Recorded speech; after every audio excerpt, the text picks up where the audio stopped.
In high school, I found physics quite boring, to be honest.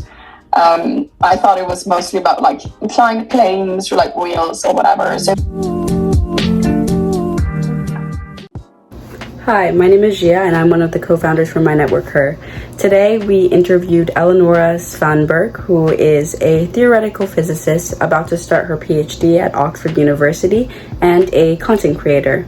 At myNetworkHer, we connect gender marginalized high school students with mentors completely for free at a click of a button. Visit us at mynetworkher.org. Eleonora, thank you so much for being with us here today. The first question is a little broad, but can you talk a little bit more about who you are? absolutely. So I'm a recent graduate in applied mathematics from the University of Cambridge, and I also hold a degree in physics, a bachelor degree in physics, and I'm about to start my PhD in theoretical physics at the University of Oxford, which I'm very excited about. And then I do lots of other things. I'm a content creator or a STEM influencer, as I think I prefer to call it. And I'm very passionate about getting more women to do STEM. Yeah. That's awesome. So you mentioned that you studied applied mathematics at Cambridge. So how did you get into this starting in high school? I'm sure that seems like a huge, lofty goal for a lot of people.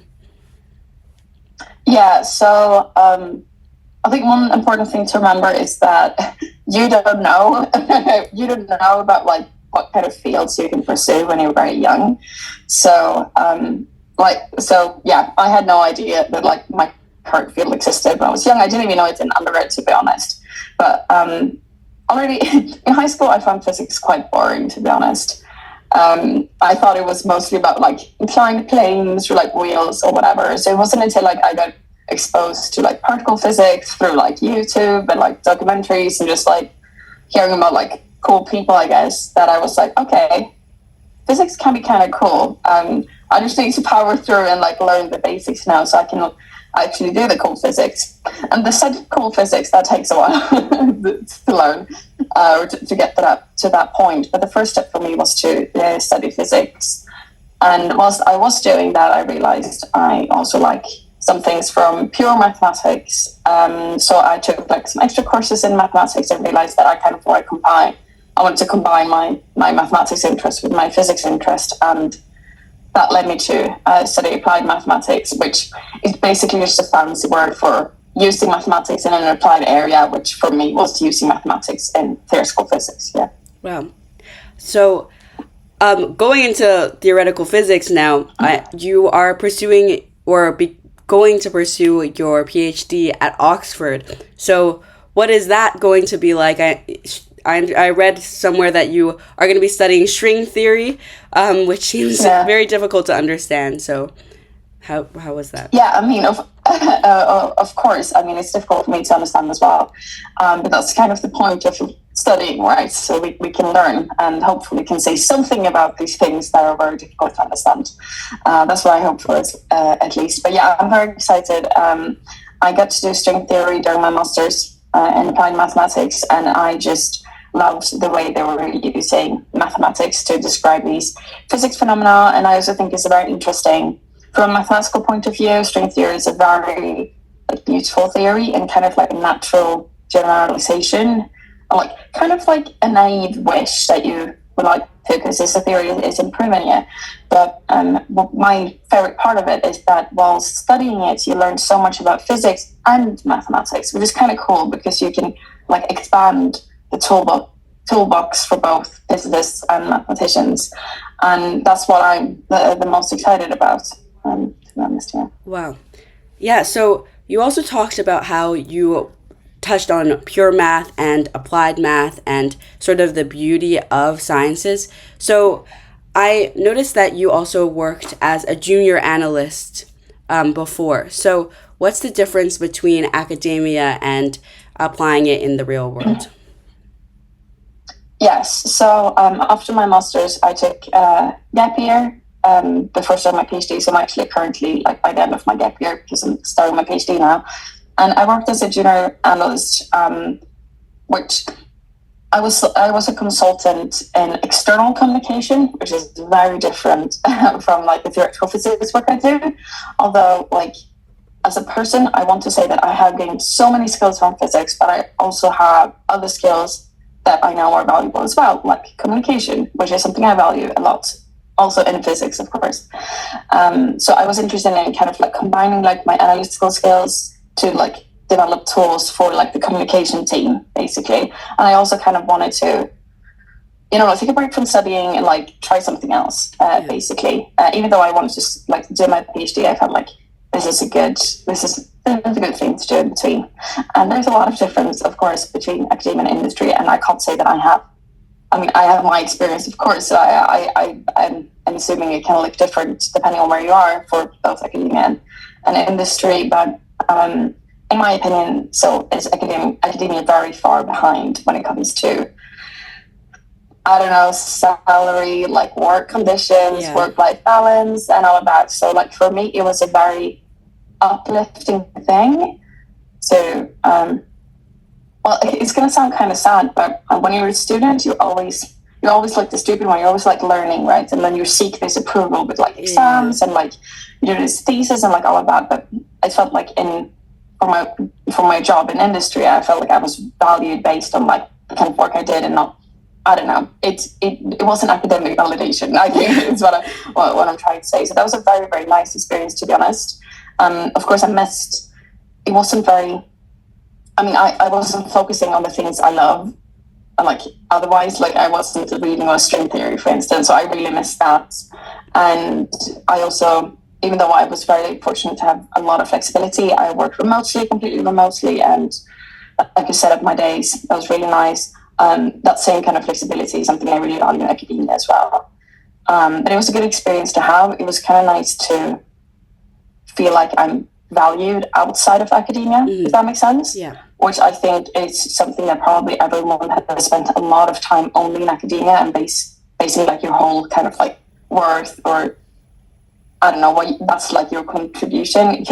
It can be educational to like see that no, you are actually more than that, and you have valuable things as well. Well, yeah, definitely. I feel like the world of academia seems very blurry for a lot of people. I know I personally don't have any like family members or like an understanding of what academia actually looks like. So could you talk a little bit about that, the process for you and like writing papers and just studying and the day-to-day? Right. So, I think it's something that a lot of people like. A lot of people have a lot of like stereotypes about. Right. I think, like good and bad, I guess, but essentially, like you're always on the pursuit of learning things, which also means that you're always like stupid. You will always feel this. You always have this feeling of like not knowing enough, which is kind of an annoying feeling. Like honestly, especially in the beginning, I think people that start their like undergrad, especially if they've done well in like high school, the further you go, like you will realize like, oh my god, there's so many things I can learn. That's a bit hard, but then you kind of get over that and just realize like this state, it's just this is the state you're going to be in, and you have to remind yourself of the things you have learned like over the years, and just kind of like focusing on like how exciting it is to learn. I think that's my main takeaway. Like what I love about academia is that I can continue learning about the universe. Wow. Essentially, and I'll get paid for it. Basically. Yeah. There's other, but so like doing degrees is obviously like one thing, right? You can take on like research projects, which for me, I think taking like courses and like doing research is quite different. So like some people might be good at writing exams, but bad at research, and like vice versa, or like whatever, or like enjoy the one and don't enjoy the others. Like it's very like a personal thing, but I think it's good. Like all of my research experience I've had have made me like not only liking doing research, but also like made me feel like I'm good at it. Yeah. Which has been like very helpful. And I think a lot of people are like, especially when they're young, and me including, was like, but how do you do it? Like, how do you come up with a research project, and how do you like write something up? Like, I think in this, if you think like this, I think you're missing a big point, which is that you are a student and you're not supposed to be like an independent researcher, essentially. Right. So like you're supposed to have a supervisor, especially in like theoretical field. It looks different. Like I want to clarify that it looks different for other fields, and I'm only speaking for like my fields, right? But like you can't come up with like research proposals in like mathematical physics. Like you cannot do that. You don't know enough. You're also not. You're supposed to be an independent researcher when you get your PhD. Yeah. And like that's so far away. Like that's very far away, right? I'm not even there, right? Like I'm not there. I haven't even started my PhD, right? So like it's this thing of like it's up to you to like know exactly what you want to do. That will take a long time for you to like get to that position. So like I don't even know exactly what I'm going to focus on for my PhD because I don't know enough to pick. Like I don't know enough to make a decision on what I want to like get into. I still need to learn. Yeah. And it's up to my supervisor to guide me. And that's true when you're a bachelor student and writing a bachelor thesis. It's like true for, I mean, when you do like any kind of like assignments in school, like you're not the one who's supposed to like come up with things. You're supposed to have like guidance, and especially in mathematical physics, like it requires a lot of knowledge that takes time to like catch up on. And hopefully by the end you will be an independent researcher. But it's not like writing papers. Like it wasn't like one day I was like, okay, I'm gonna write a paper. Let's go. It was like I was working with my supervisor for like 1.5 years, and then like she showed me how I could submit things, and like I wrote things, and she said that's good, that's bad, and then you submit it. Like it's not something you essentially need to know. What you do need to know is like what you need to do is like to find these opportunities and like actually seek them out and apply for them, and then like be interested and motivated. Like that's what I would say. That makes a lot of sense. Well, so you talked about like understanding that there are opportunities out there is a huge part of it, and I know through your STEMfluencing, you're talking about the scholarships that you received, and you're doing a lot of outreach for a wide variety of different generations and people to understand that they can do this. So can you talk about why you decided to begin STEMfluencing, and what was the journey for you to become this bigger influencer? Well, thank you. I think for like all my life I've had a lot of things to say, essentially. Like that I've had a lot of opinions and a lot of like I've been very interested in, I don't know, like just various like topics, and because of like some experiences and then me looking into like the statistics about specifically like women in STEM, it made me like really committed to change that. And that made me to found an organization in Sweden called Girls in STEM, and I worked a lot with that. But then like COVID hit, and everything got like digitalized, and then I was thinking like, well, I want to reach out to kids or like to young people. Where are they on social media? So I basically started just posting about what I cared about for no one. Like no influencers start with like a big fan base, like that sort of thing. So like I just started posting and like talking about what I'm passionate about, and then like people started finding me, and like I was not the most comfortable like person online then, but then like I mean you learn, and it's nice when you like meet people, and especially when you get DMs like, oh, you've inspired me to like apply for this or like whatever, and I feel like that kind of just like motivates me even more. And now like I love doing what I'm doing because I can reach out to people that I couldn't reach out to before. And like you're saying, like when it comes to like applying for scholarships and applying for opportunities and seek out opportunities, even if you feel stupid, even if you're like don't think you will get it or like whatever, like I want to advocate for all of those things, of course. And just like I guess for people that like I didn't have anyone to look up to in academia when I was young. So like for anyone that doesn't have that, I like hope to be a relatable role model for them. Yeah. Can you talk a little bit more about your experiences as a woman in STEM and in classes, and or what you've seen generally?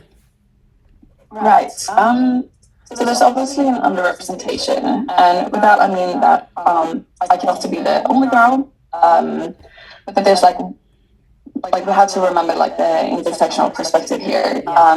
like there's a lot of underrepresented group in science in general.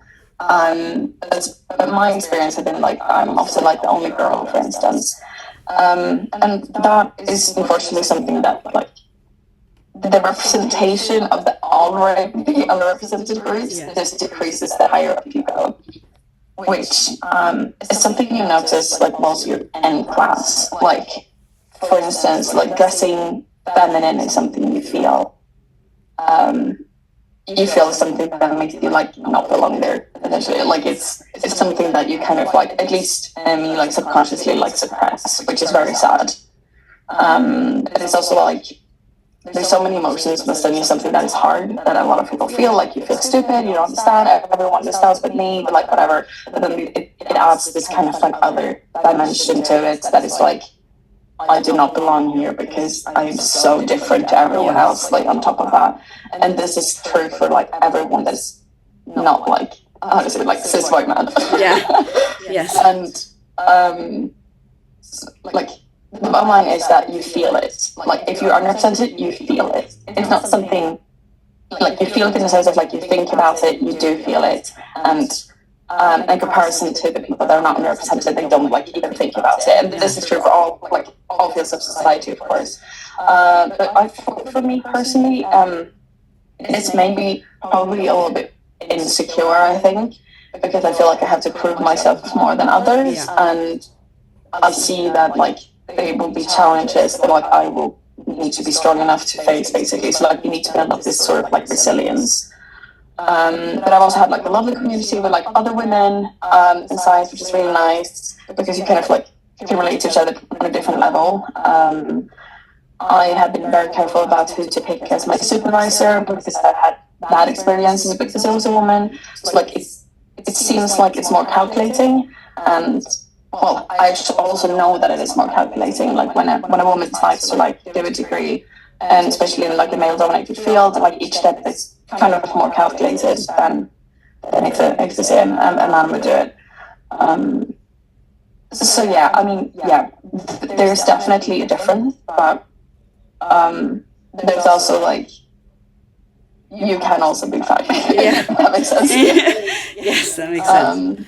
And it's of course a very unfortunate thing, right? Because this makes you like lose girls the higher up you go, and then when you see like professors and things, and that's like something I want to change, and it is something I always like I forever will hope to change because it's so ridiculous. I think science is like science we brand ourselves as like the science community we brand ourselves as we're like objective, we're speaking the truth, like it doesn't matter what your opinion are, like science is there, science is facts. But then you have this like, I don't know, you have like this suppression of people who want to express themselves, or like people with different genders, or like all of this kind of things that is like, well, if you care about science only, this shouldn't exist, right? Yeah. Because everyone can do science, it doesn't matter who you are.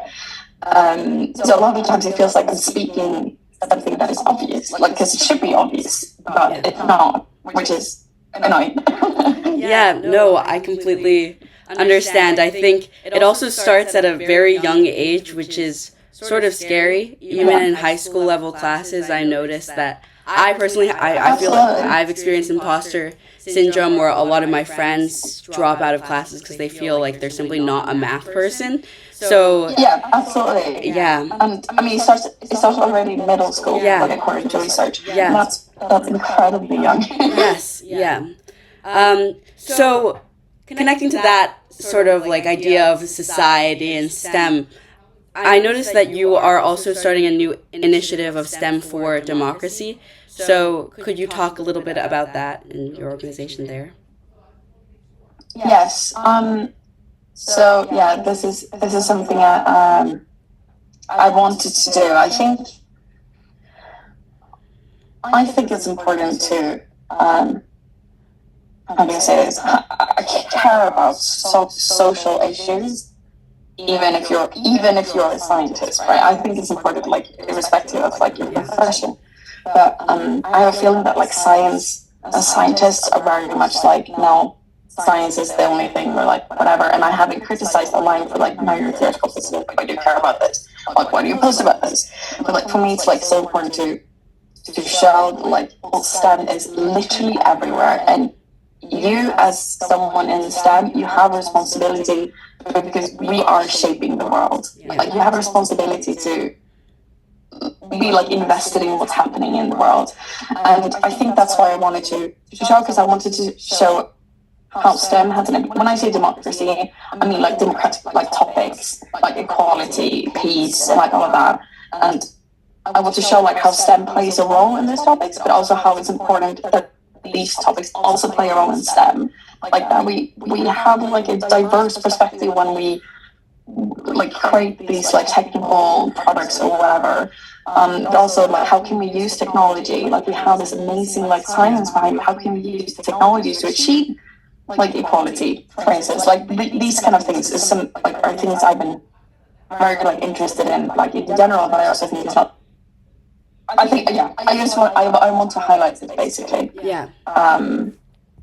Yeah, that's great. I think also a lot of people feel sort of uncomfortable talking about it when they're like, let me stay in my lane with science and not sort of have to go into like these societal issues.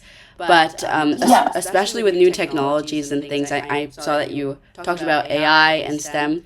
I think it's imperative to talk about this. Yeah. Absolutely. Yeah. So I have a couple of more questions for you, but what has been the most rewarding part of all of the work that you have done? Good question. I think I would say like the DMs I get, like from like knowing that I made an impact on like individuals. Yeah. I think that's for sure. Yeah. That is literally what keeps me going. Yeah. That's incredible. Secondly, like what would you be telling your younger high school self? What advice would you give them?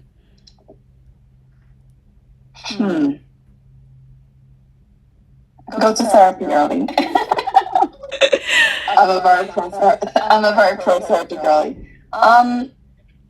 No, but probably like invest in your mental health. Yeah. And stop worrying about grades and try to see the what's beautiful about what you study. Finally, myNetworkHer is all about mentorship. So you talked about your supervisor, but generally, what does mentorship mean to you and the importance of mentorship to you? I think the best mentors I've had are the ones that allow me to be myself fully. And yeah, like basically having a safe space where I can be exactly myself with my stupid questions, with my good questions, with my insecurities, with my confidence, and like everything, and support me in that. I think mentorship is very important, but I think it needs to be relatable in a way that you don't need to fake yourself in order to like make yourself someone that you're not in order to actually get help. And I also think it's very nice because when you have a mentor, you have someone who roots for you, the way you are and the way you are in life, or where you are in life, and that's an amazing thing. And I think it's just like I don't want to say unconditional support, but it's kind of like unconditional and like based on you. Yeah, that's mentorship for me. That makes a lot of sense. All right, thank you so much, Eleonora, for talking with us. It was incredible learning about you. And we'll see you all later. Thank you. Yes, thank you so much for having me.